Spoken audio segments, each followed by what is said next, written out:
Hello सह्याद्रीच्या आजच्या भागात मी पूनम चांदोरकर आपल्या सगळ्यांचं मनापासून स्वागत करते। मंडळी, कालच आपण 78वा स्वातंत्र्य दिन साजरा केला। पण आपण कधी विचार केलाय का की स्वातंत्र्य मिळाल्यानंतर आपल्या देशामध्ये आपण इतकं निर्धास्तपणे फिरू शकतो, आनंद घेऊ शकतो, ते केवळ सीमेवर असलेल्या आपल्या सैनिक बांधवांमुळे। आपल्या सैनिक बांधवांना आपल्याकडून एक मानाचा सॅल्यूट। पण हा सैनिक, ही जिद्द, चिकाटी, साहस असलेला हा सैनिक नक्की घडतो कसा? त्याच्या लहानपणापासूनच त्याचे संस्कार केल्यावर पुढे आपण असा सैनिक घडवू शकतो। पण त्याच्यासाठी नक्की काय गरज असते, कुठली एक्झाम आपण देऊ शकतो किंवा कुठे प्रवेश घ्यायचा असतो, या सगळ्यांविषयी आज आपण चर्चा करणार आहोत। आजचा आपला विषय काय आहे ते बघूया। आजचा आपला विषय आहे तयारी सैनिक शाळा प्रवेशाची। तयारी सैनिक शाळा प्रवेशाची या महत्त्वाच्या विषयावर बोलण्यासाठी, मार्गदर्शन करण्यासाठी अशा तज्ञ व्यक्तींना आपल्या इथे आपण आमंत्रित केलेलं आहे। आज आपल्या बरोबर आहेत श्री नवनाथ बाळासो देशमुख। नमस्कार सर। नमस्कार। हॅलो सह्याद्री कार्यक्रमात तुमचं मनापासून स्वागत। धन्यवाद। श्री नवनाथ बाळासो देशमुख हे आयकॅन ट्रेनिंग इन्स्टिट्यूटचे संस्थापक आहेत। गेली अनेक वर्षे ते सैनिक स्कूलमध्ये प्रवेश घेणाऱ्या मुलांना तयार करत आहेत। आज आपण त्यांच्याकडून नक्की ही प्रवेश परीक्षा काय असते किंवा कशा पद्धतीने मुलगा तिथे ॲडमिशन घेऊ शकतो, त्याची प्रोसेस काय आहे, या सगळ्यांविषयी डिटेलिंगमध्ये जाणून घेणार आहोत। मी तर अनेक प्रश्न विचारणार, तुमच्याही मनात अनेक प्रश्न असतील। प्रश्न विचारण्यासाठी आमचे दूरध्वनी क्रमांक असे आहेत 24908050 24988050। मोबाईलवरून डायल करताना 022 हा एसटीडी कोड डायल करावा। आणखी एक नम्र विनंती, आजचे प्रश्न आपल्या विषयाला अनुसरून असावेत आणि प्रश्न विचारताना दूरध्वनी संचाचा आवाज थोडा कमी ठेवा, जेणेकरून प्रश्न सलग आमच्यापर्यंत पोहोचतील आणि आजच्या आपल्या तज्ञांकडून आपण जास्तीत जास्त मार्गदर्शन करून घेऊ शकतो। आजच्या आपल्या विषयाला सुरुवात करूया। आजचा आपला विषय आहे तयारी सैनिक शाळा प्रवेशाची आणि आपल्याबरोबर आहेत श्री नवनाथ देशमुख। सर, कार्यक्रमात पुन्हा एकदा स्वागत। खूप छान विषय आहे आजचा, कारण कालच आपण आपला स्वातंत्र्य दिन साजरा केला आणि आपण असं म्हणतो की इतक्या निर्धास्तपणे आपण फिरतोय, ते केवळ सीमेवर, बॉर्डरवर जे आपले सैनिक आहेत त्यांच्यामुळे आज आपण हे सुरक्षित आहोत। पण आपल्याला ऐकायला बघायला जे काही सोपं वाटतं की सैनिक तिथे आपली रक्षा करतायत, पण ती रक्षा करणं तितकं सोपं नाहीये। त्याच्यासाठी त्यांना प्रचंड जिद्द, चिकाटी, साहस आणि अनेक नेतृत्वाचे गुण त्यांच्या अंगी असावे लागतात। आणि हे खरं तर एका रात्रीत होत नसतं किंवा आज मी ठरवलं आणि ते उद्या होतंय असंही नाही। त्याची खूप आधीपासून तयारी करावी लागते, जी आजचा जो आपला विषय की तयारी सैनिक शाळा प्रवेशाची। तर त्याविषयी थोडं सांगा ना। सर्वप्रथम सह्याद्री वाहिनीचा मी आभारी आहे, मला इथं बोलवलं। आपण आता पाहतोय की सैनिक बऱ्यापैकी बाहेर जे माहीत असतं की सैनिक भरती करणे, हो, पण ते सगळे जवान म्हणून भरती होतात आणि त्यांना जे कमांड करतात, जे अधिकारी आपण म्हणतो, ते एनडीए थ्रू जातात सगळे। आणि सैनिक स्कूल जे आहे ते अधिकारी घडवण्याचं काम करतं। म्हणजे ही जी मुलं आहेत, ही 6वी पासून मुलं सैनिक स्कूलमध्ये शिकतात।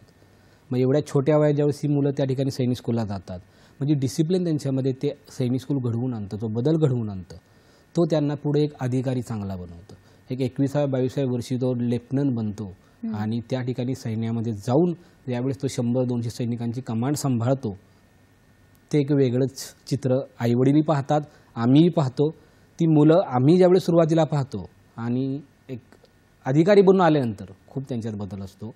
त्यांना डिसिप्लिन लावणं, सकाळी लवकर उठवणं असो, म्हणजे अगदी मुलं सकाळी 6 वाजता 5 वाजता उठतात, तिथून त्यांचं एक्सरसाइज असो, हे सगळं त्या ठिकाणी सैनिक स्कूल करून घेत असतं। खरं।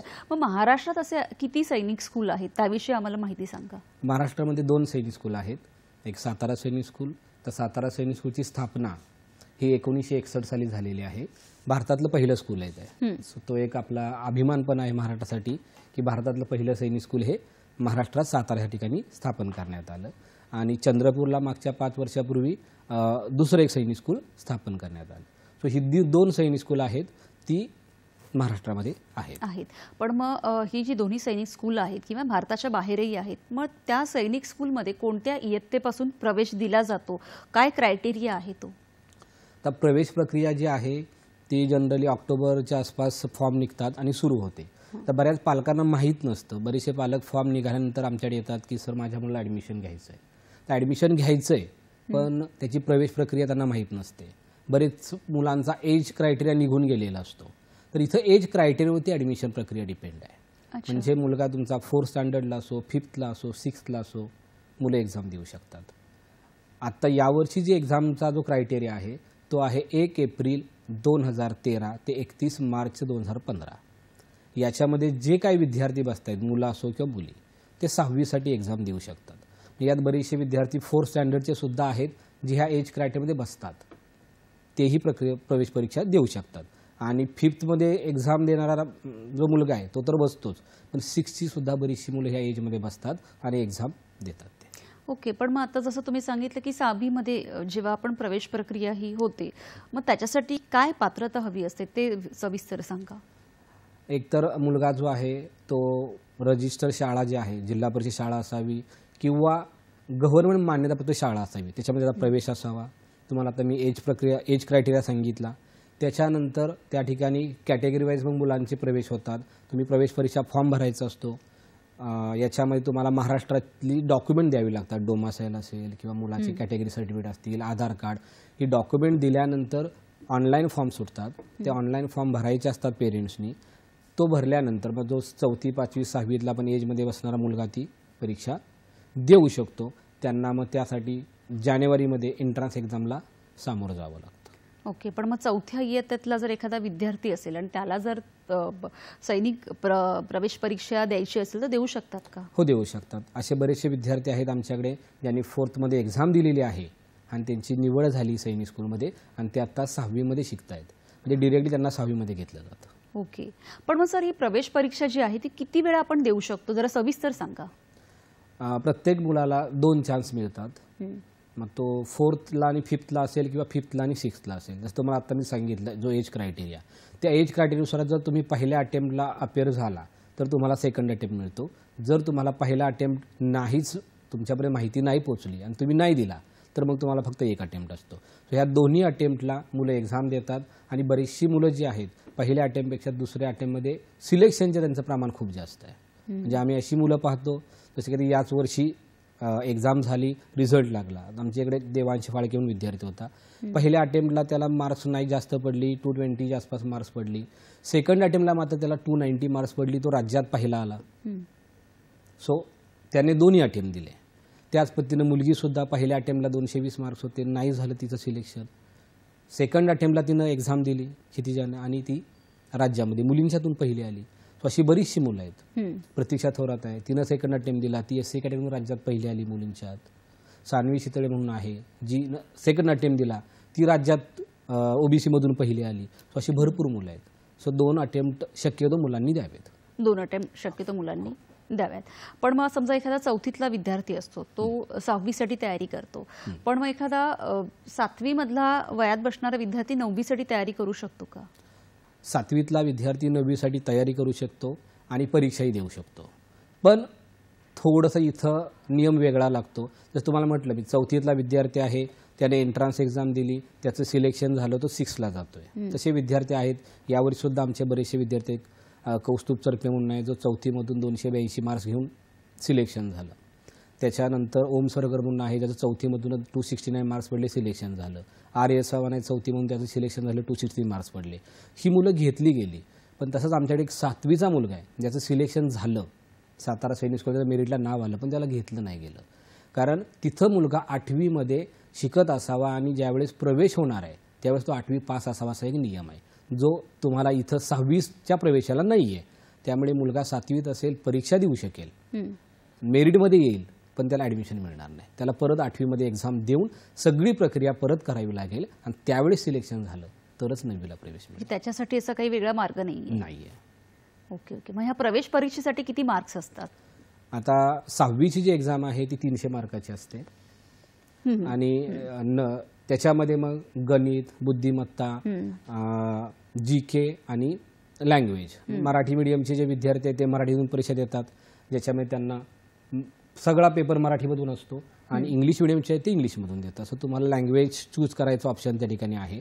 गणितात 50 प्रश्न आहेत आणि 150 मार्क आहेत. म्हणजे प्रत्येक प्रश्न हा 3 मार्काला असतो आणि बाकी मग म्हणजे बरोबर. भाषा असू द्या, बुद्धिमत्ता असू द्या किंवा जनरल नॉलेज असू द्या, हे प्रत्येक प्रश्न 2 मार्काला असतात. ओके. अशा पद्धतीने 25 प्रश्न. सो 300 मार्काचा पेपर आहे. 300 पैकी मग तुम्हाला मेरिटमध्ये येण्यासाठी, आता मेरिट वाढते दिवसेंदिवस, यावर्षी मेरिट खूपच प्रचंड वाढलं. म्हणजे पहिल्या राऊंडला सातारा सैनिक स्कूल अनरिझर्व कॅटेगरीचं मेरिट 273 लागलेलं आहे. 300 आउट ऑफ. हे खूप प्रचंड आहे. पूर्वी हेच 250च्या खाली होतं. म्हणजे 250, 252चे मुलं राज्यात पहिले येत होते. 2017ला मुलींचं ज्यावेळेस सुरू झालं त्यावेळेस चव्हाण म्हणून मुलगी एक होती, पियुषा चव्हाण, तिला 247 मार्क्स होते आणि ती राज्यात पहिली होती. आणि आता 272च्या मुलीला ॲडमिशन मिळत नाही आहे. म्हणजे त्याचं मेरिट वाढलेलं आहे. मेरिट वाढलेली आहे. पण मग प्रवेश परीक्षेमध्ये कोणत्या विषयाला किती मार्क्स असतात हे पण काय क्रायटेरिया आहे? हा क्रायटेरिया ठरलेला काय आहे तो? गणित तुम्हाला सांगितलं मी की 3 मार्काला एक प्रश्न आहे. 50 क्वेश्चन आहेत. 150 मार्क गणिताचे, 50 मार्क भाषा, 50 बुद्धिमत्ता आणि 50 जनरल नॉलेज. अशा पद्धतीने ते मार्क्स आहेत. आणि मग तुमचे किती प्रश्न बरोबर येतात त्या अनुषंगाने तुम्हाला ते मार्क्स देतात. सर, जसे बाकी परीक्षांमध्ये 35% मार्क्स मिळाले, तसं सैनिक स्कूलमध्ये काय क्रायटेरिया आहे? सैनिक स्कूलचा क्रायटेरिया थोडा वेगळा आहे. इथं प्रत्येक जो सब्जेक्ट आहे त्या सब्जेक्टला त्यांना 25% मार्क्स मिळवावे लागतात पासिंगसाठी, प्रत्येक सब्जेक्टमध्ये. मग तुमचं गणित असो, बुद्धिमत्ता, लँग्वेज, GK, म्हणजे तुम्हाला 50 पैकी ॲटलीस्ट 14 मार्क्स तरी मिळवायला हवीत. ती जर नाही मिळाली तर तुम्ही फेल होता. मग काही विद्यार्थी असे असतात ज्यांना मेरिटला येतील अशी मार्क्स मिळालीत, त्यांच्यापेक्षा कमी मार्क्सच्या मुलांना प्रवेश मिळतो, पण हा विद्यार्थी कुठेतरी जनरल नॉलेजमध्ये फेल झालेला असतो, तर त्याला प्रवेश मिळत नाही. फक्त SC आणि ST हे 2 कॅटेगरी आहेत जिथं पासिंग हा विषय नाही आहे. बाकी मात्र सर्व कॅटेगरीला पासिंग कंपल्सरी आहे. आणि पण मग प्रवेश परीक्षेमध्ये जे विद्यार्थी पास होतात त्यांना सैनिक स्कूलमध्ये लगेच प्रवेश मिळतो की त्याच्यासाठी काही वेगळी मेरिट आहे? नाही, त्यासाठी वेगळी मेरिट आहे. ज्यावेळेस तुम्ही पास होता त्यावेळेस तुमची मेरिट लिस्ट लागते. आता बरेचसे पालक या ठिकाणी गफलत करतात की पात्र लिहून येतं, रिझल्टमध्ये लिहिलं सैनिक स्कूल पात्र. पात्रमध्ये तुम्ही फक्त पास झालेला आहात त्या एक्झाममध्ये, त्यानंतर मेरिट लिस्ट लागते आणि मग त्या मेरिटमध्ये जो तुमचा नंबर असेल त्याच्यामध्ये तुमच्या कॅटेगरीच्या मेरिटनुसार तुम्हाला प्रवेश दिला जातो. त्यानंतर मेडिकल आहे जे जिल्हा सिव्हिल हॉस्पिटलला होतं. म्हणजे सातारा सैनिक स्कूलला तुमचा प्रवेश असेल तर मेडिकल सातारला होतं. चंद्रपूरला तुम्हाला जर ॲडमिशन मिळालं तर चंद्रपूरला होतं. आणि समजा तुम्हाला बाहेरच्या राज्यात प्रवेश मिळाला, तुम्ही कर्नाटकला गेलाय किंवा राजस्थानला गेलाय, गुजरात तुमचा नंबर आलाय, तर तुम्हाला तिथं जाऊन मेडिकल करावं लागतं सिव्हिल हॉस्पिटलला. आणि मेडिकल हे त्या ठिकाणी खूप स्ट्रिक्ट होतं. म्हणजे जसं आपण एखाद्या भरतीमध्ये पाहतो तसंच कान, नाक, घसा, ब्लड, युरिन, डोळे सगळं काही त्या ठिकाणी मुलांचं चेकअप होतं. की पायाचे तळवे सपाट आहेत का, फ्लॅट फूट आहे का, गुडघ्याला गुडघे चिकटत आहेत का, डोळ्याचं व्हिजन, कलर ब्लाइंडनेस सगळं त्या ठिकाणी चेक होतं. सिव्हिल सर्जन्स असतात, त्यांनी जर फिट म्हणून दिलं तरच मुलाला प्रवेश मिळतो. अदरवाईज तुम्हाला किती मार्क्स असतील, तुम्ही राज्यात जरी पहिले असाल तरी पण मेडिकलमध्ये तुम्हाला बाहेर काढलं जातं. आणि 10-15% मुलं ही मेडिकलला बाहेर निघतात. म्हणजे वर्षभर अभ्यास करून प्रवेश मिळवलाय, म्हणजे मेरिटमध्ये आलाय, पण मेडिकलमध्ये बाहेर गेला. नक्कीच. पण अगदी ज्या वेळेला मुलं अभ्यास करून मेरिटमध्ये जातात पण मेडिकलला जेव्हा बाहेर येतात, पण त्याच्यासाठी सुद्धा काय विशेष तयारी करावी लागते, मुळात सैनिक शाळा प्रवेशासाठी काय तयारी करावी लागते, हे सगळं आपण अशीच चर्चा चालू ठेवणार आहोत. आता वेळ झाली एक छोट्याशा विश्रांतीची. बघत राहा हॅलो सह्याद्री.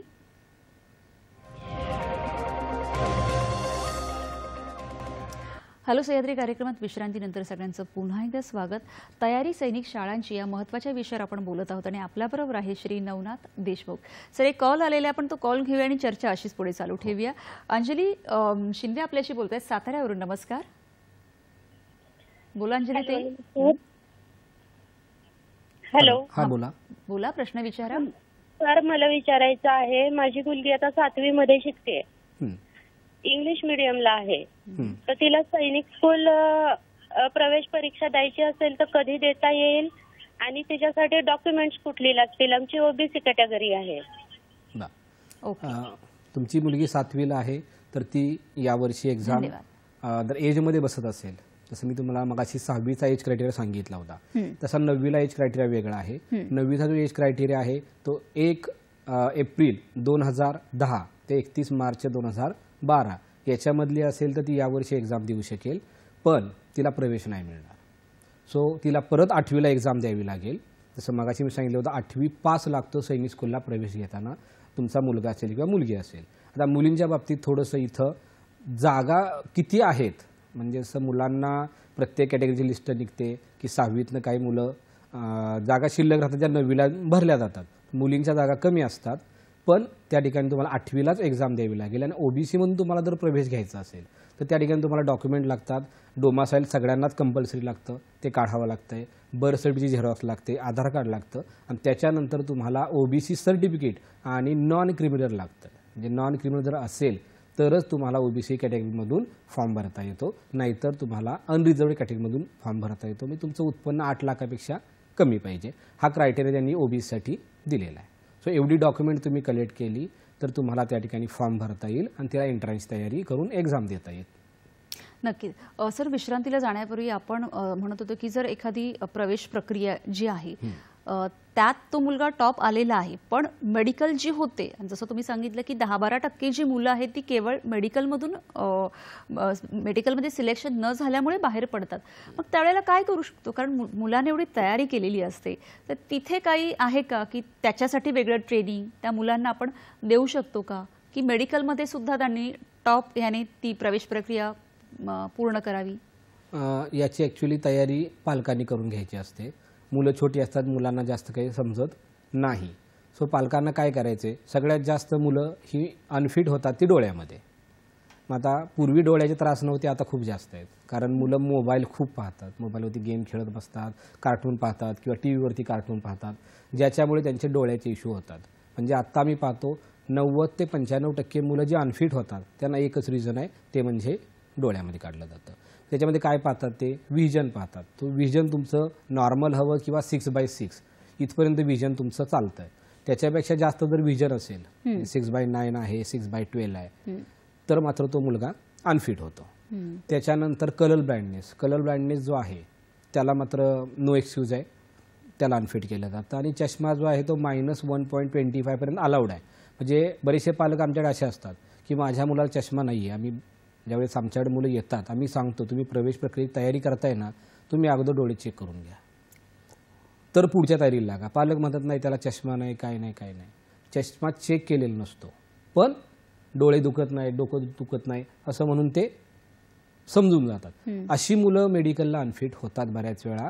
आणि ज्या मुलांना चष्मा आहे अशी मुलं मेडिकलला फिट होतात, कारण वर्षभर त्यांनी चष्मा घातलेला असतो, त्यांना माहीत असतं आपल्या डोळ्याचं व्हिजन किती आहे, आपल्याला चष्मा किती आहे, आणि ते प्रिकॉशन घेत असतात. आजकाल तुम्ही आई सर्जन गेले का नाही की ते डोळ्यातले ड्रॉप्स देतात, ते ड्रॉप्स सोडले किंवा अगदी डाएट सांगतात की तुम्ही काय खायचं, कोणत्या भाज्या खायच्या, हे डॉक्टर सजेस्ट करतात, किंवा डोळ्यांचे व्यायाम सजेस्ट करतात. काही आयुर्वेदिक डॉक्टर असतात, त्यांनी तुम्ही ट्रीटमेंट चालू केली तर व्हिजन थोडंफार कंट्रोलमध्ये येतं, आणि ती मुलं मेडिकलला डोळ्यामध्ये अनफिट होत नाहीत, फिट होतात.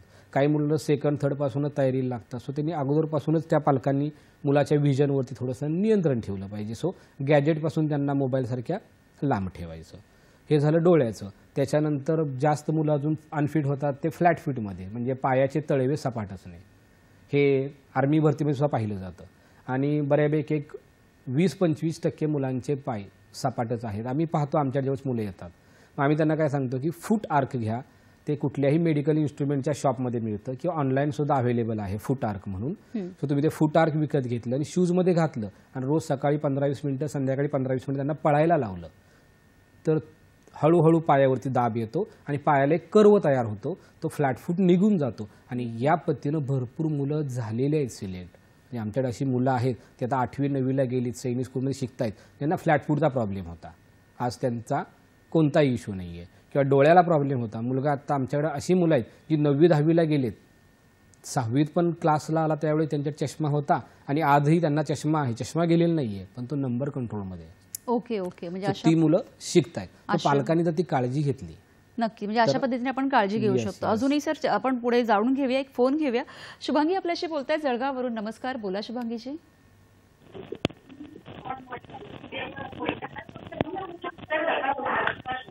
बोला शुभांगी. मॅडम, माझा असा प्रश्न आहे की सैनिकी स्कूलला नंबर लागल्यावर फी किती आहे तिथं? बरं, धन्यवाद शुभांगी ताई.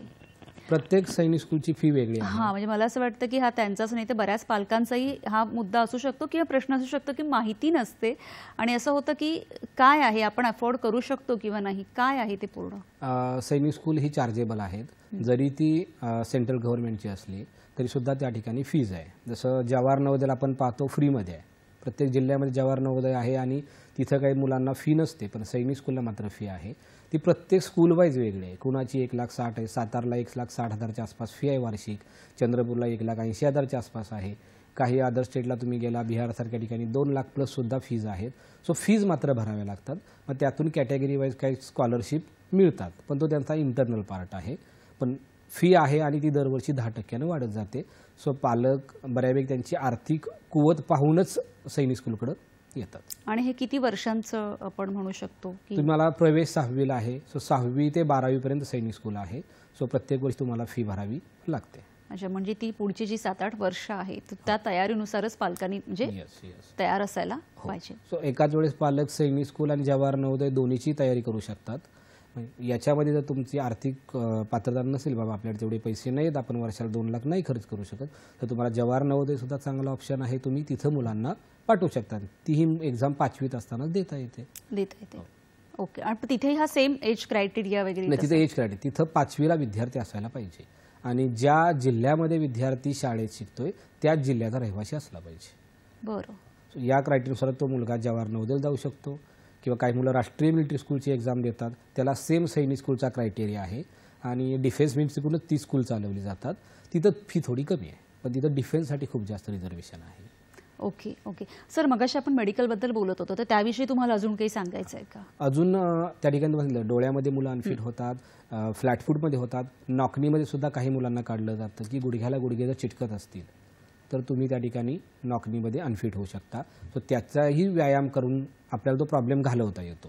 सो नॉकनीमध्ये त्याच्यानंतर ब्लड, युरिन, तुमचं स्किनला डिसीज असेल तरी सुद्धा मुलगा अनफिट होतो. सो त्या सगळ्या ज्या चेकअप आहेत त्या केल्या जातात. आणि पण असं कधी होतं का की मेडिकलमध्ये तो मुलगा फिट झालेला आहे, प्रवेश परीक्षेमध्ये पूर्ण पुढे गेलेला आहे, पण त्यानंतर त्याला डोळ्याचा काही चष्मा किंवा असा काही इश्यू आला तर? आता हे होऊ शकतं, पण तुम्हाला सैनिक स्कूलला प्रवेश घेण्यासाठी जो क्रायटेरिया दिला आहे त्याच्यामध्ये तुम्ही बसला तर तुम्हाला प्रवेश मिळून जातो. आणि तिथून तुमचा जर चष्मा वाढला किंवा आता काही मुलं अशी असतात की स्कूलमध्ये खेळताना पडतात, लागतं, कोणाचा हात मोडतो, पाय मोडतो, ह्याही गोष्टी होतात. कित्येक मुलं घोड्यावरनं पडतात. मग ती मुलं पुढं जर तो प्रॉब्लेम वाढला असेल तर NDAला प्रवेशला प्रॉब्लेम येतो. मग ती मुलं सिव्हिल सर्व्हिसेसकडे वळतात आणि दुसरे मार्ग शोधतात जिथं तुम्हाला मेडिकल तेवढं स्ट्रिक्टली घेतलं जात नाही. ओके. सो त्या गोष्टी होतात. नक्कीच. आपण एक फोन घेऊया, चर्चा पुढे अशी चालू ठेवूया. ललित गायकवाड आपल्याशी बोलतात दौंडवरून. नमस्कार. बोला ललितजी. मॅडम नमस्ते. NDAला ऍडमिशन घेण्यासाठी जी सैनिकी स्कूलला जी तयारी करू, सैनिकी स्कूल मधनं जावं की RMC मधनं जावं, राष्ट्रीय मिलिटरी स्कूल मधनं? नक्कीच. ठीक आहे, धन्यवाद. काय सांगाल सर त्यांना की RMS आणि सैनिक स्कूल दोन्हीही एकाच मिनिस्ट्रीकडून चालवली जातात. मी मगाशी सांगितलं होतं, एज क्रायटेरिया सुद्धा सेम आहे, फक्त RMSची फी थोडी कमी आहे. पण RMSला थोडं सिव्हिलियन कॅटेगरीतून जाताना रिझर्वेशन म्हणजे आपण म्हणतो त्या ठिकाणी सीट वाईज ते खूप कमी आहे. त्या ठिकाणी 70% सीट्स ह्या डिफेन्स पर्सनसाठी, म्हणजे ज्यांचे आई वडील आर्मी, नेव्ही, एअरफोर्सला आहेत त्या मुलांसाठी रिझर्व्ह आहेत. सो राहिल्या 30% सीट्स. त्या 30% सीट्समध्ये SC, ST, OBC आणि ओपन या पद्धतीनं प्रवेश दिला जातो. आणि तिथं स्टेट वाईज रिझर्वेशन नाही आहे. म्हणजे भारतात मिळून फक्त 5च राष्ट्रीय मिलिटरी स्कूल आहे. सो तिथं मग अदर स्टेटची मुलं UP, बिहार, राजस्थान इकडची जास्त मुलं येतात, कारण ती पहिल्यापासून तयारी करत असतात. सो आपली मुलं थोडीशी मागं पडतात. सैनिक स्कूलला स्टेट वाईज रिझर्वेशन आहे. सो इथं सिलेक्शनचे चान्सेस वाढतात. ओके. सो दोन्हीकडून ते गेले, RMS मधून गेले तरी NDAसाठी तीच तयारी करून घेतली जाणार आहे. आणि तुम्ही सैनिक स्कूलमधून गेला तरी सुद्धा तुमची तयारी सेमच करून घेतली जाणार आहे, कारण मॅनेजमेंट एकच आहे दोन्हीची. ओके. सर, मला विचारायचं की सैनिक स्कूलमध्ये अदर स्टेट रिझर्वेशन कोटा म्हणजे काय आणि तो किती असतो, काय सगळा क्रायटेरिया आहे त्याचा? बघा, जनरली आपण रिझर्वेशनमध्ये अनरिझर्व्ड SC, ST, OBC, डिफेन्स ही आपण रिझर्वेशन पाहिलेली आहेत. आणि सैनिक स्कूलने मागच्या 4 वर्षापूर्वी वेगळं रिझर्वेशन लागू केलं. पूर्वी 5% होतं, आता ते 33% झालं आहे. अदर स्टेट कॅटेगरी रिझर्वेशन म्हणजे महाराष्ट्रात 2 स्कूल आहेत, सातारा आहे, चंद्रपूर आहे. समजा सातारला 100 जागा भरायचे तर 100 मधल्या ज्या जागामधल्या 33% जागा ह्या बाहेरच्या राज्यातून येणार. म्हणजे इथं फक्त 67 सीट्सच महाराष्ट्रातनं भरल्या जाणार. सेम चंद्रपूरला होणार. मग आपल्या 33 सातारच्या आणि 33 चंद्रपूरच्या ह्या महाराष्ट्रातल्या मुलांच्या सीट्स कमी झाल्या. मग ह्या सीट्स आपल्याला कुठे मिळत आहेत? मग आपण इथून UPमध्ये जाऊ शकतो, बिहारमध्ये जाऊ शकतो, राजस्थानला जाऊ शकतो, तुम्ही उत्तराखंडला जाऊ शकता किंवा तमिळनाडूला जाऊ शकता, पश्चिम बंगालला. तिथं ज्या अदर स्टेटच्या ज्या सीट्स आहेत त्याच्यामध्ये आपली मुलं जाऊ शकतात. त्याच्यामध्ये परत त्यांनी एक क्रायटेरिया दिला आहे, 25% एका राज्याला मिळतील जास्तीत जास्त. म्हणजे एक पकडून चालला अनरिझर्व्ड त्या ठिकाणी 10 सीट्स मिळालेले आहेत कर्नाटकमध्ये. बिजापूर स्कूल आहे कर्नाटकमध्ये, कोडागू आणि बिजापूरचे 2 आहेत. तर बिजापूरला 10 अनरिझर्व्ड कॅटेगरीसाठी सीट्स आहेत. तर महाराष्ट्रातला किती सीट्स मिळतील जास्तीत जास्त? तर 3. 25% प्रमाणे 2.5 सीट होतात. 3 महाराष्ट्राला मिळू शकतात. त्यानंतर कितीही मार्क्स म्हणजे तुम्हाला 300 पैकी 300 मार्क्स मिळालेले 10 विद्यार्थी महाराष्ट्रातले बिजापूरला गेले तर 3घांना घेणार, बाकी 7 जणांना मात्र प्रवेश मिळणार नाही. दुसऱ्या राज्यातनं मुलं घेतली जाणार. मग त्यांची मार्क्स कमी असतील तरी चालेल.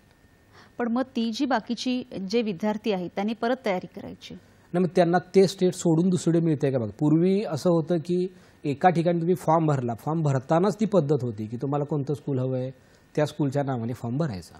तर त्या स्कूलच्या मेरिटला नाही बसला, म्हणजे समजा मी बिजापूरसाठी फॉर्म भरला आणि बिजापूरला जास्त मुलं आली आणि मला मार्क आहे 270, पण माझ्यापेक्षा महाराष्ट्रातली 3 मुलं ती जास्त आली तर मला प्रवेश नाही मिळाला.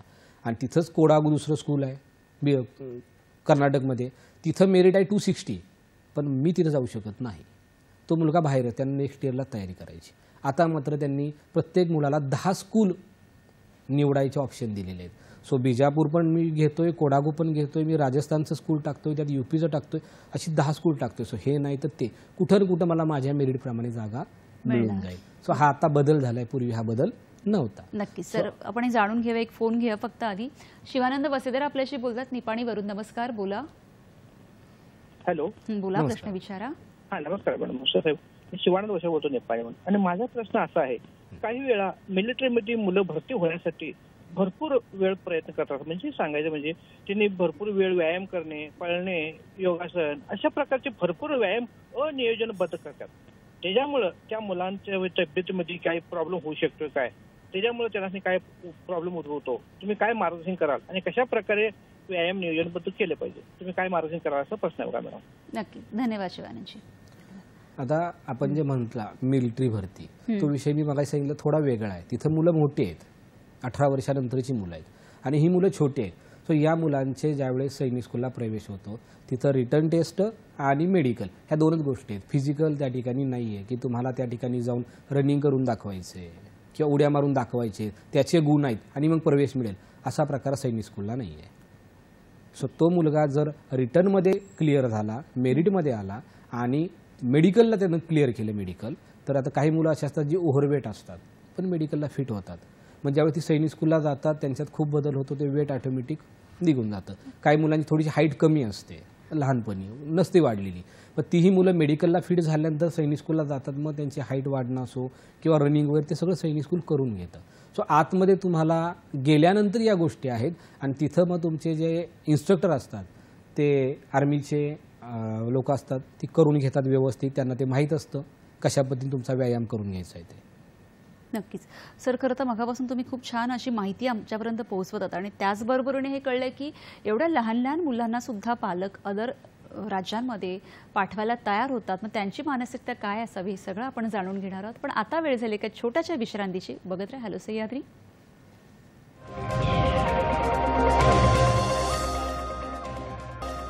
तयारी सैनिक शाळा प्रवेशाची या महत्त्वाच्या विषयावर आपण मार्गदर्शन करत आहोत आणि आपल्याबरोबर आहे श्री नवनाथ देशमुख.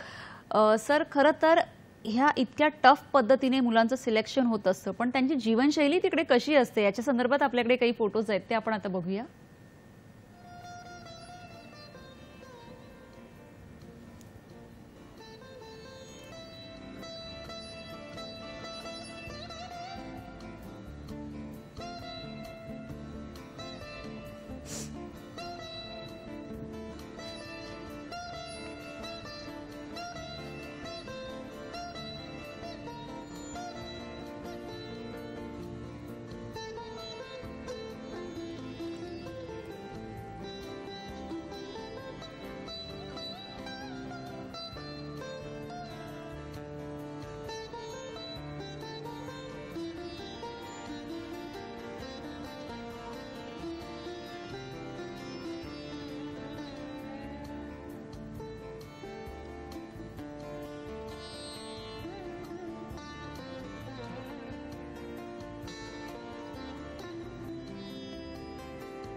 सर आता जे आपण आता हे जे वेगवेगळे फोटो बघितले आणि त्यातली जी मुलं बघितली की त्यांच्या पर्सनॅलिटीमध्ये एक म्हणतात ना एक वेगळेपण जाणवतं, तर ही जीवनशैली कशी ते आत्मसात करतात किंवा कशा पद्धतीने त्यांना तिथे घडवलं जातं, आतमध्ये काय होतं नक्की?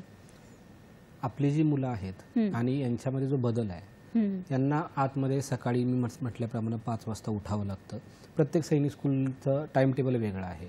जसं भुवनेश्वरला 4 वाजताच PT असते, म्हणजे मुलांनी 3:30 पावणे 4ला उठायचे, तयार होऊन ग्राउंडवरती यायचे. मग काही ठिकाणी 5 किलोमीटर, काही ठिकाणी 8 किलोमीटर सकाळी पळायला लावतात, पूर्ण व्यायाम करून घेतात. सो आपली मुलं आपण म्हणतो थंडी आहे, त्या थंडीमध्ये आपण 7 आणि 8 वाजता मुलं उठवतोय. या मुलांना थंडी असो पाऊस असो त्यांना कंपल्सरी ग्राउंड आहे.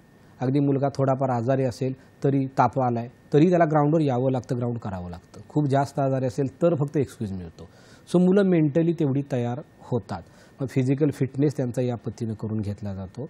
नाश्त्यापासून सगळ्या गोष्टींचं त्यांचं शेड्यूल ठरलेलं आहे. म्हणजे त्यांना जो नाश्ता आहे तो ठराविकच मिळणार आणि ठरलेलाच मिळणार. त्याच्यामध्ये ड्रायफ्रूट्सपासून सगळं काय असतं. सो खाण्याची जी जीवनशैली आहे, जे आपण बाहेर म्हणतो पिझ्झा बर्गर हे असं काहीही मिळत नाही मुलांना. आतमध्ये ते जेवण देतील तेच खायचं असतं, तेवढा व्यायाम करायचा असतो. अभ्यास झाल्यानंतर परत संध्याकाळी सगळ्यांना स्पोर्ट्स आहेत. सो कंपल्सरी प्रत्येकाला स्पोर्ट्समध्ये इन्व्हॉल्व व्हावंच लागतं. सो झोपायचं टायमिंग ठरलं आहे, उठायचं टायमिंग ठरलेलं आहे आणि दिवसभरही त्यांचं वर्कआउट आहे. म्हणजे अगदी तुम्हाला थोडक्यात सांगतो की स्कूलमध्ये अशी पद्धत आहे की एका क्लासमधून बाहेर पडला आणि दुसऱ्या क्लासमध्ये जायचं किंवा मेसला जायचं तर चालत नाही जायचं, पळत जायचं. जर चालताना अगदी सिनियरला जरी दिसला की हा मुलगा चालत निघाले तर त्याला पनिशमेंट होते त्या ठिकाणी. सो त्या मुलांना पळतच ह्या ॲक्टिव्हिटी कराव्या लागतात. म्हणजे आपण जी चपळता पाहतोय त्या मुलांचा फिटनेस पाहतोय तो असा आलेला आहे. हो, म्हणजे अगदी छोट्या छोट्या गोष्टीतून छोट्या गोष्टी पाहिल्या सांगितलं जातात. त्यातून त्यांना तेवढं घडवलं जातं. म्हणजे बूटला पॉलिश रोज करायचं आहे. तुम्ही हॉस्टेलमधून बाहेर रेग्युलर ड्रेसवर येऊ शकत नाही. तुम्हाला जो बाहेर यायचा ड्रेस आहे तो घालूनच यायचा आहे. अदरवाईज मग त्या ठिकाणी तुम्हाला पनिशमेंट होते. आणि एकट्याला नाही, एक मुलगा बाहेर आला तर अख्ख्या हॉस्टेलला होते. सो ती एकमेकांना सांगतात मिस्टेक करू नको. एक युनिटी आणि कशा पद्धतीने त्यांना म्हणजे एकत्र तुम्हाला जे आपण वरती पाहतोय डिफेन्स सर्व्हिसेसमध्ये की त्या ठिकाणी एकत्र सगळ्या ॲक्टिव्हिटी केल्या जातात. त्याचं बीज इथं आहे की तुम्हाला जे काय असेल एकानं चूक केली तर पनिशमेंट सगळ्यांना मिळणार. म्हणजे आर्मीमध्ये एकाची चूक असेल तरी सगळ्यांना त्याचे परिणाम भोगावे लागतील, तसं इथं आहे. सो मुलं स्वतःही मिस्टेक करत नाहीत आणि दुसऱ्यालाही करून देत नाही. नक्की सर, या जीवनशैलीबद्दल अजून जाणून घ्यायला नक्कीच आवडेल. एक फोन घेऊया आणि आपण चर्चा करूया. अश्विनी बोलतात आपल्याशी कोल्हापूरवरून. नमस्कार अश्विनी ताई, बोला. हा सर, मला एक प्रश्न विचारता होता बोला. की SC ST OBC वगैरे अशा कॅटेगरीमध्ये जी मुलं येतात त्यांना फी मध्ये काही सवलत मिळते का आणि त्यांना डॉक्युमेंट्स काय काय लागणार? नक्कीच, धन्यवाद. अशा अदर कॅटेगरीजच्या मुलांसाठी फी मध्ये काही सवलत आहे का, काय सांगा? फी तुम्हाला पूर्ण भरावी लागते सुरुवातीला. त्याच्यानंतर मात्र मग स्कॉलरशिप मिळतात. त्यातूनही सुद्धा प्रत्येकाच्या स्कॉलरशिप वेगळ्या आहेत. SCची वेगळी आहे, STची वेगळी आहे आणि OBCची वेगळी आहे. OBCला फीजमध्ये काय मोठा डिफरन्स नाही आहे.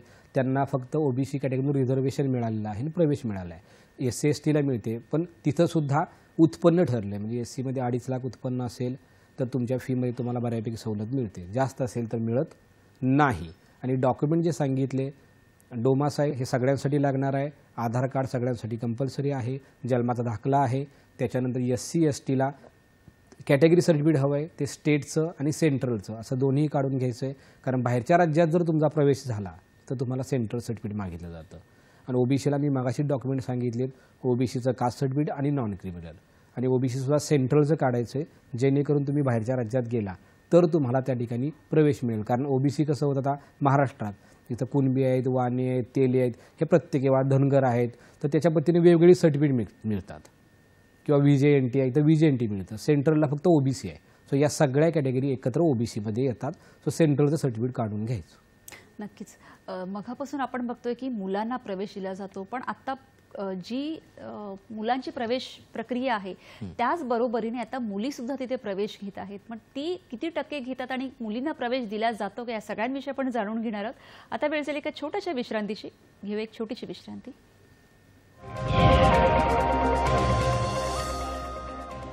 हॅलो सह्याद्री कार्यक्रमात सगळ्यांचं पुन्हा एकदा स्वागत. आपण तयारी सैनिक शाळांची या महत्त्वाच्या विषयावर बोलत होतो आणि आपल्याबरोबर आहेत श्री नवनाथ देशमुख. सर, विश्रांतीला जाण्यापूर्वी एक मुद्दा होता की आपण बऱ्याचदा ही मुलं बघत आहोत, तर मुलींना सैनिक स्कूलमध्ये प्रवेश दिला जातो का? दिला जातो, पण किती टक्के त्या जागा आहेत? ॲक्च्युली मुलींना प्रवेश पूर्वी नव्हता. मागच्या 4 वर्षापासून मुलींसाठी सैनिक स्कूल्समध्ये जागा दिल्या जात आहेत. त्याही जागा आहेत 10%. 10%मध्ये 5 होमस्टेटच्या येणार आणि 5 अदर स्टेटच्या. म्हणजे थोडक्यात सांगायचं झालं तर सातारला 5 आणि चंद्रपूरला 5 या पद्धतीनं 10 मुली घेतल्या जातील. 10 कोणत्या? एक अनरिझर्व, एक OBC, एक SC, एक ST आणि एक डिफेन्स. या पद्धतीनं समजा तुम्ही डिफेन्समधून आहात तर राज्यात पहिली आणि दुसरी ह्या 2च मुलींना प्रवेश इथं मिळणार. एक सातारा आणि एक चंद्रपूर. राज्यात तिसरी मुलगी आली तर बाहेर जावं लागतं. जसं यावर्षी झालं तर डिफेन्समधनं 3 मुली होत्या राज्यात, पहिली, दुसरी, तिसरी. तर तिसरी निराली म्हणून एक मुलगी होती, ती राज्यात तिसरी आली. मग तिला अमरावती नगर सैनिक स्कूल मिळालं तमिळनाडूला. मग तिची आई सातारा पोलीसमध्ये, वडील मुंबई पोलीसमध्ये आणि मुलगी तमिळनाडूला शिकते. सो अशा बरेचशा फॅमिली आहेत. सो अशा पद्धतीनं मुलींना जागा कमी असल्यामुळे मग बाहेर जावं लागतं. सो प्रत्येक कॅटेगरीतनं राज्यात तुम्हाला पहिलं किंवा दुसरं यायचं आहे तरच मुलींना इथं प्रवेश मिळेल. तरच आहे, नाही अदरवाईज नाहीतर मुलींना अदर स्टेटला जर ऑल इंडिया तुम्ही मेरिटमध्ये बसलात तर, कारण जरी तिला तमिळनाडू मिळालं तरी तमिळनाडूला सगळ्या राज्यातली, म्हणजे तिथे UPची मुलगी कम्पीट करते, बिहारचीही करते, कारण तिला त्या राज्यात नसेल ॲडमिशन मिळालं तर. सो अशा ऑल इंडिया कम्पीट करून तुम्हाला ती अदर स्टेटची जागा मिळवावी लागते. सो मुलींचं कॉम्पिटिशन हे खूप टफ आहे. मुलगा राज्यात 50-100पर्यंत असेल तरीसुद्धा त्याला प्रवेश मिळतो, पण मुलींना म्हणजे पहिलं किंवा दुसरं म्हणजे मुलींच्या जागा थोड्या वाढवण्याची गरज आहे.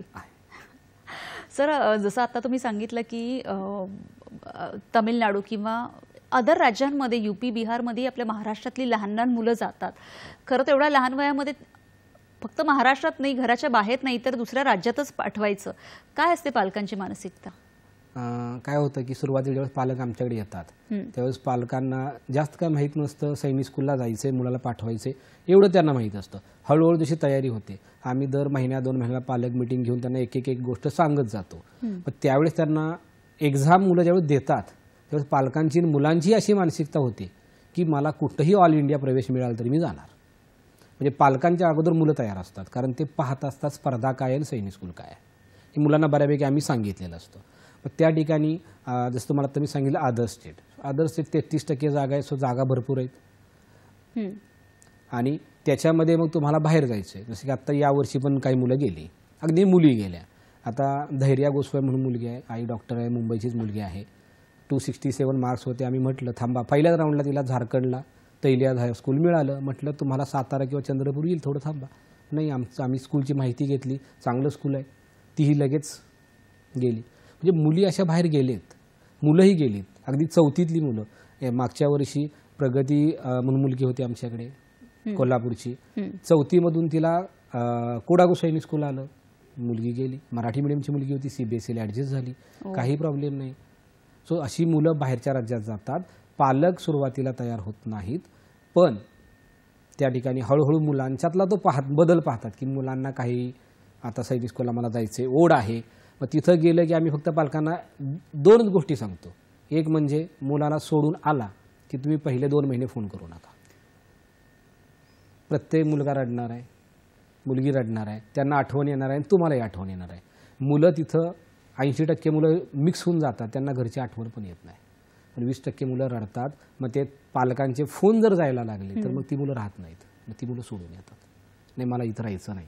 ते होमस्टेट जरी सातारला जरी मिळालं आणि पालकांचे फोन यायला लागले तरी मग ती मुलं स्कूल सोडून येतात. सो आम्ही सांगतो पालक फोनच करत नाहीत.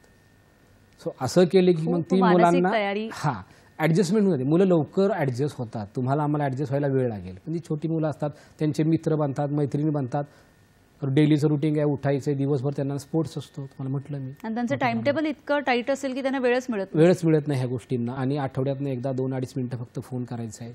त्यातही कित्येक पालक सुरुवातीचे 1-2 महिने फोन टाळतात. मुलं एकदा ॲडजस्ट झाली की होऊन जातं. कित्येक पालक आमच्याकडे असे आहेत ज्यांना सातारला ॲडमिशन मिळते, चंद्रपूरला ॲडमिशन मिळते, पण नाही. आता माझ्या अमन म्हणून एक मुलगा आहे, अमन कापूर आहे, नाही आम्हाला पंजाब स्कूल आवडले, त्यांनी आधीपासून ठरवलं होतं. त्यांनी लगेच मुलाला उचलून पंजाबला घेतलं ॲडमिशन, जे की त्यांना इथं मिळतं आहे महाराष्ट्रात. अशी काय मुलं आहेत, नाही आम्हाला साऊथला जायचं आहे, काही मुलं केरळला गेलीत, काही तमिळनाडूला. म्हणजे ते चॉईसच तशी देतात की मला तिथं जायचं आहे. म्हणजे त्यांना इथं जरी मिळत असेल मेरिटनं तरी ते अदर स्टेटला गेलेले असतात. सो मुलं ॲडजस्ट होतात. पालकांना थोडा ॲडजस्ट व्हायला वेळ लागतो, पण हळूहळू तेही तेही होतात. नक्कीच. आपण एक फोन घेऊया. विद्या सूर्यवंशी आपल्याशी बोलत आहेत संभाजीनगरवरून. नमस्कार, बोला ताई. हा सर, सैनिक स्कूलमध्ये प्रवेश घेण्यासाठी डोळ्यांचं विजन किती लागतं सर? नॉर्मल किंवा 6/6. धन्यवाद. खरं तर आता जसं आपण बघितलं की पालकांना बऱ्याचदा असं वाटतं की सैनिक स्कूलमध्ये प्रवेश घेतला म्हणजे NDAलाच जावं लागणार. ओके, म्हणून बऱ्याचदा काही पालकांना वाटत असूनही ते आपल्या मुलांना मे बी तिथे प्रवेश देत नसतील किंवा पाठवत नसतील, तर त्यांच्यासाठी अजून काय काय ऑप्शन्स आहेत दुसरे? आता आपण जर पाहिलं तर तुम्ही जो प्रश्न विचारलाय तो गैरसमज भरपूर पालकांच्यात आहे की नाही मला माझ्या मुलाला डिफेन्समध्ये पाठवायचं आणि माझा एकुलता एक मुलगा आहे आणि एकुलता एक माझा मुलगा आहे, हे भरपूर पालकांचं मत आहे. ॲक्च्युअली तुम्ही त्याला स्कूलला पाठवताय, तुम्ही लगेच त्याला डिफेन्समध्ये पाठवत नाहीये. हां, तिथं तयारी मात्र त्या पद्धतीची करून घेतात. माझ्याकडे बरेचसे असे विद्यार्थी आहेत ज्यांचे पालक हे सैनिक स्कूलचे विद्यार्थी आहेत आणि ते डॉक्टर आहेत, ते वकील आहेत किंवा ते इंजिनियर आहेत किंवा काही अदर्स कंट्रीमध्ये गेले आहेत आणि चांगल्या पोझिशनला आहेत. सो तुम्हाला असं काही नाही की तुम्हाला त्या ठिकाणी फक्त NDAच हा ऑप्शन आहे. बरीचशी मुलं अगदी सिव्हिल सर्व्हिसेसमध्ये सुद्धा येतात. इव्हन आता आपले जे उपराष्ट्रपती आहेत ते सैनिक स्कूलचे विद्यार्थी आहेत. सो त्यांचं करिअर वेगळं आहे. त्याच्यानंतर राकेश रोशन हेही सैनिक स्कूलचे विद्यार्थी आहेत किंवा आमचे सातारचे SP होते संदीप पाटील सर, ते सुद्धा सैनिक स्कूलचे विद्यार्थी आहेत. किंवा आपले चीफ इन्कम टॅक्स कमिशनर होते डॉक्टर नितीन पाटील, सैनिक स्कूलचे विद्यार्थी आहेत. सो तुम्हाला मार्ग भरपूर आहेत, फक्त NDAच असं नाही आहे. नक्कीच. आता जसं मगाशी तुम्ही सांगितलं की सैनिक स्कूलमध्ये अभ्यासही करून घेतला जातो, खेळही खेळला जातो, तर ही सैनिक स्कूलची तयारी कशी आणि कधीपासून केली जाते? सैनिक स्कूलची तयारी तशी तुम्ही सेकंडपासून तरी सुरुवात करावी असं आमचं मत आहे. थोडं थोडं का होईना पण तुम्ही घरी करून घ्यायला हवं आहे, कारण स्पर्धा वाढलेली आहे. जसं मी मगाही सांगितलं की 2017-18मध्ये जे मेरिट होतं ते 250 मार्क्स म्हणजे खूप झाले 300 आउट ऑफ. आता 250, 255, 258 5-5, 6-6 राऊंड झाले तरी मुलाला ॲडमिशन मिळत नाही आहे. सो मेरिट वाढले कारण मुलांची संख्या वाढलेली आहे. 2017ला 1,500 मुलांनी फक्त एक्झाम दिली होती सातारा सैनिक स्कूलसाठी. यावर्षी 6,500 मुलांनी आणि 2,500 मुलींनी एक्झाम दिली आहे. म्हणजे मुलांची संख्या वाढली, मेरिट वाढलेलं आहे. ते मेरिट आत्ता 273कडे गेलं आहे आणि बॉटमला आलं आहे 268. म्हणजे तुम्हाला तयारी जर अगोदरपासून केली तर तुम्ही स्पर्धेत पुढे राहाल. मग काही विषय कुठले आहेत तुमचे, मॅथ्स आहे किंवा गणित आपण म्हणतो, त्याची तयारी मुलांची एका वर्षात पण होते. किंवा बुद्धिमत्ता आहे, भाषा आहे, भाषेचा जो पाठांतर आहे किंवा जनरल नॉलेज, खूप वास्ट सब्जेक्ट आहे आणि अवघड आहे त्यांचा GK. मग त्याची तयारी थोडी तुम्ही लवकर करू शकता. मग तुम्ही सेकंड थर्डपासून जर ही तयारी करायला घेतली तर मुलांना ज्यावेळेस एक्झाम द्यायची आहे त्यावेळेस त्याचा जास्त प्रेशर येत नाही. काही मुलं आमच्याकडे असे असतात, जसं तुम्हाला म्हटलं कौस्तुभ चरपे, त्याचा ऑलरेडी मोठा भाऊसुद्धा UPला झाची सैनिक स्कूलला शिकतो. आमच्याकडे अशी बरीच मुलं आहेत, एका घरातली 2-2 भाऊ बहीण सैनिक स्कूलला गेलेत. ऑनलाईनच होता आमच्याकडे तो झाशीला शिकतोय. मग छोटा भाऊ अगोदरपासून तयारी करायला लागला आणि थर्डला सुद्धा तो फाउंडेशन करत होता आणि फोर्थला 282 मार्क्स त्याने घेतलेत. आता 300 आउट ऑफ 282 मार्क्स फोर्थच्या स्टुडंटला म्हणजे खूप झाली. एवढी मार्क्स मिळत नाहीत आणि तो डिरेक्टली 6ला गेला. सो अशी ही मुलं आहे. सो तयारी त्यांनी अगोदरपासून केली. काही मुलं अगदी खूपच हुशार असतात जी 1 वर्षातसुद्धा क्रॅक करतात. म्हणजे काही मुलं तर सांगितलं 2-2 वर्ष क्लास करावा लागतो. आणि आतलं जे तुम्ही शेड्यूल विचारले की आतमध्ये जे काही खेळ आहेत तर आतमध्ये खूप आहेत. म्हणजे 20-21 खेळ आतमध्ये घेतले जातात, ज्याच्यामध्ये तुमचं हॉर्स रायडिंग आहे, आर्चरी आहे, टेबल टेनिस आहे, फुटबॉल आहे, हॉकी आहे. मुलांना आतमध्ये सगळ्यात जास्त जर काय आवडत असेल तर स्पोर्ट. स्विमिंग कंपल्सरी आहे प्रत्येकाला आणि मुलं स्पर्धेला दुसऱ्या राज्यातनी जातात. महाराष्ट्राची मुलं कर्नाटकला जातात, हरियाणाला जातात, पंजाबला जातात, तिथली मुलं इथे येतात. त्यामुळं या कॉम्पिटिशनमध्ये मुलांच्यात एक वेगळाच जोश असतो की आम्हाला काही करून त्या स्पोर्ट्समध्ये सहभागी व्हायचं. आणि चंद्रपूर स्कूल जर तुम्ही पाहिलं, तुम्हाला फेसबुकला वगैरे त्यांचे व्हिडिओज आहेत. आत्ता इन्फ्रास्ट्रक्चरच्या बाबतीत 1 नंबर आहे. म्हणजे 125 एकरमध्ये स्कूल आहे. तिथली जी ग्राउंड्स आहेत ती सगळी सिंथेटिक ग्राउंड्स आहेत जे आपण इंटरनॅशनल मॅचमध्ये पाहतो. स्विमिंग पूल, मोठाच्या मोठा स्विमिंग पूल आहे. जिम आहे आतमध्ये, अगदी अद्याप आहेत. सो मुलांना असं वाटतं की आपण एकदा 5 स्टार हॉटेलमध्ये राहतोय काय. पालक आत गेले की ते बघत राहतात त्या बिल्डिंगकडे. सो ती इन्फ्रास्ट्रक्चर उभं केलेलं आहे. सातारलाही आता परत ते सुरू झालेलं आहे. नवीन पूर्वीचं जुनं बांधकाम जे आहे ते सोडून आता नवीन त्या ठिकाणी डेव्हलपमेंट व्हायला सुरुवात झाली आहे. सो आतमध्ये स्पोर्ट्स भरपूर आहे. काही काही मुलांना हॉर्स रायडिंगचं भयंकर वेळ आहे. 1-1, 2-2 तास ती मुलांचा अगदी सर्वांगीण विकास करून घेतला जातो. सर, विषय इतका छान आहे, वेळेची कमतरता आहे.